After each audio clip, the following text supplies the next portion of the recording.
আমরা এখন আছি হচ্ছে বাস স্ট্যান্ডে, স্প্ল্যানেড বাস স্ট্যান্ডে। এখান থেকে মন্দারমণি যাওয়ার জন্য 3টে লাইনের বাস ছাড়ে। একটা হচ্ছে আপনার গ্রিন লাইনের বাস, একটা শ্যামলী লাইনের বাস, আর একটা হচ্ছে এক্সপ্রেস লাইনের বাস।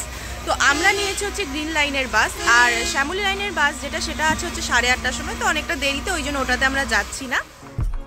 স্প্ল্যানেড মিউনিসিপ্যালিটি বিল্ডিং এর ঠিক অপোজিটেই রয়েছে এই বিশাল বাস স্ট্যান্ডটি, যেখানে শ্যামলী লাইনের বাস, গ্রিন লাইনের বাস, এক্সপ্রেস লাইনের বাস সহ আরো নানান বাস আমাদের চোখে পড়লো। আপনাদেরকে জানিয়ে রাখি, এখানে যে কোনো বাসে ট্রাভেলের ক্ষেত্রে অনলাইন অফলাইন দুরকম ভাবেই টিকিট বুকিং এর অপশন রয়েছে। আমরাও করেছিলাম অনলাইনে টিকিট বুকিং। এছাড়াও এখানে কাউন্টারে আপনারা অফলাইন টিকিট বুকিং করতে পারেন।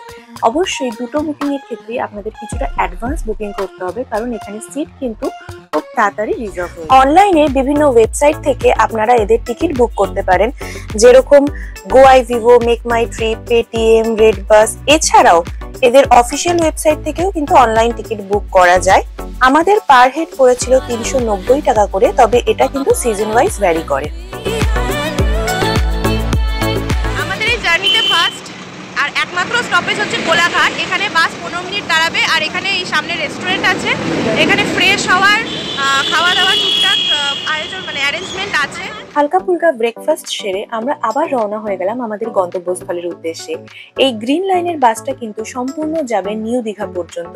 তবে আমাদের গন্তব্যস্থল যেহেতু মন্দারমণি, আমাদেরকে নামতে হবে চাউলখোলাতে, এবং সেখান থেকে টোটো অথবা অটো করে আমাদেরকে পৌঁছাতে হবে আমাদের প্রি বুক করা রিসর্ট। আমরা এখন চাউলখোলাতে নেমে গেছি। এখান থেকে আমরা যাব হচ্ছে অ্যাকুয়ামারিনা রিসর্টে। এখান থেকে গাড়িও যাওয়া যায় বা টোটোতেও যাওয়া যায়, অটোতেও যাওয়া যায়। টোটোতে আমাদেরকে বলছে 150 টাকা করে, আর অটোতে বলছে 200 টাকা করে। তো চলুন দেখা যাক কোনটাতে যাই। আমরা এখান থেকে অটো নিয়েছি। অটোতে পড়লো রিজার্ভে 150 টাকা, আর যদি রিজার্ভ ছাড়া আপনারা যান তাহলে 30 টাকা করে পড়বে। টোটাল 9 জনকে নেওয়ার পরে অটো ছাড়বে। তো এখন আমরা যাচ্ছি আমাদের রিসর্টের দিকে।